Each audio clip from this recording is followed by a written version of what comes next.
പുള്ളി കുറേയൊക്കെ പറയും. അത് കേട്ടിട്ട് നമ്മൾ ബിലീവ് ചെയ്യണമെങ്കിൽ നമ്മളാണ് മണ്ടന്മാര്. അതെന്തായിരുന്നു സംഭവം എന്ന് പറയാമോ? കുറേ വർഷങ്ങളായിട്ട് ഭയങ്കര ഒരുപാട് കഷ്ടപ്പെടുത്തിയിട്ടുണ്ട്, ഒരുപാട്. അത് കഴിഞ്ഞിട്ട് എന്നിൽ ഇങ്ങനെ സഡനായിട്ട് എല്ലാവർക്കും അറിയണ പോലെയൊക്കെ പബ്ലിക്കായിട്ട് വന്നപ്പോൾ നമ്മളെല്ലാവരും ഷോക്കായി കിടക്കുക. ബിക്കോസ് എല്ലാവരും എന്നെ വിളിച്ചു, അല്ല അവൻ നോക്കണ്ട് അവൻ ഫേമസ് ആയിട, ലൈക്ക് നമുക്ക് ബിലീവ് ചെയ്യാൻ പറ്റില്ല. ബിക്കോസ് ഇത് കുറേ വർഷങ്ങളായി, എനിക്ക് തോന്നുന്നൊരു ഐ ഡോണ്ട് റിമെമ്പർ, പക്ഷെ ഒരു 5-6 years ആയിട്ട് ഭയങ്കര ഒരുപാട് കഷ്ടമായിരുന്നു. ഇപ്പോൾ ആൾക്കാർ ചിലപ്പോൾ കമൻ്റൊക്കെ ചെയ്യുമ്പോൾ ഭയങ്കര ഹാപ്പി ആയിട്ട്, ഇറ്റ്സ് നോട്ട് ലൈക്ക് ദാറ്റ്.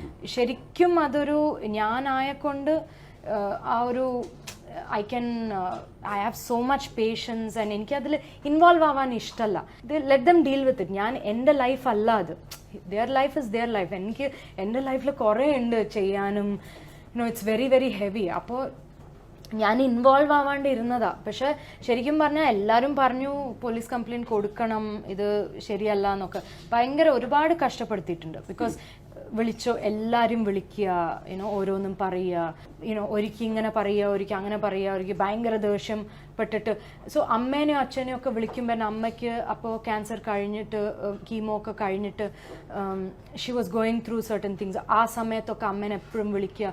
എൻ്റെ അമ്മയും അച്ഛനും ഏറ്റവും എന്താ പറയുക, ഭയങ്കര കൈൻഡായിട്ടുള്ള ആൾക്കാരും, ഭയങ്കര ആരെയും അങ്ങനെ ഹേർട്ട് ചെയ്തിട്ടൊന്നും പറയില്ല. പക്ഷെ അവർക്ക് തന്നെ ഒരു പേഷ്യൻസ് പോയി അവരെന്നെ ഒച്ചയിട്ടിട്ടുണ്ട്, ലൈക്ക് അറ്റ് വൺ പോയിന്റ് അത്രയ്ക്കും.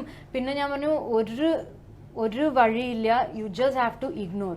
ഫോൺ എടുത്തിട്ട് ആണെങ്കിൽ കട്ട് ചെയ്യുക, ബ്ലോക്ക് ചെയ്യുക. അങ്ങനെ നമ്മളൊരു 25-30 നമ്പേഴ്സ് നമ്മൾ ബ്ലോക്ക് ചെയ്തിട്ടുണ്ട് അയാളുടെ തന്നെ. ആൻഡ് എല്ലാവരും, എൻ്റെ ചുറ്റുള്ള എല്ലാവരും വിളിച്ചിട്ടുണ്ട്, എല്ലാവരുടെ അടുത്തും ഇങ്ങനെ പറയുക, ഇങ്ങനെ നിത്യമേ അങ്ങനെ ഇങ്ങനെ ചെയ്യണു, എന്തോ ഒരു I don't know, they are I just അവർക്ക് വേണ്ടി ഒന്ന് പ്രേ ചെയ്യാന്നുള്ളതേ എനിക്ക് പറ്റുള്ളൂ. എനിക്കങ്ങനെ I didn't want to go beyond that. എന്തോ ഒരു പ്രശ്നമുണ്ട്, ഓക്കെ, അത് നമ്മൾ let's not take it further. അങ്ങനെ പറയുമ്പോൾ എന്ത് പറഞ്ഞാലും ശരിയാവാണ്ട് എൻ്റെ അച്ഛൻ പറഞ്ഞതാണ്, പോലീസ് കംപ്ലയിൻറ്റ് നമ്മൾ കൊടുക്കും, ഇനി വിളിച്ചാൽ ഞാൻ ഇങ്ങനെ ബ്യൂറോയുടെ അടുത്ത് പറയും, ഇങ്ങനെ കംപ്ലയിൻറ്റ് കൊടുക്കും എന്നൊക്കെ നമ്മൾ അതിങ്ങനെ പറഞ്ഞ് നോക്കുകയാണ്, എന്തെങ്കിലും ഇങ്ങനെ പോയി കിട്ടുമോ എന്ന് പറഞ്ഞിട്ട്. പിന്നെ അത് കഴിഞ്ഞിട്ട് ഇതിങ്ങനെ സഡനായിട്ട് വലിയൊരു ഇതായി, ആള് വൈറലായി എന്നൊക്കെ പറയുമ്പോൾ എല്ലാവർക്കും ഇപ്പോൾ ഷോക്കാണ്. So we know him from long back as a pest. പുള്ളി അവസാനം പറഞ്ഞത് സഹോദരനാക്കി കൂടെ, മനുഷ്യത്വം കാണിച്ചുകൂടെ എന്നൊക്കെ ചോദിച്ചിരുന്നു. അത് എനിക്ക്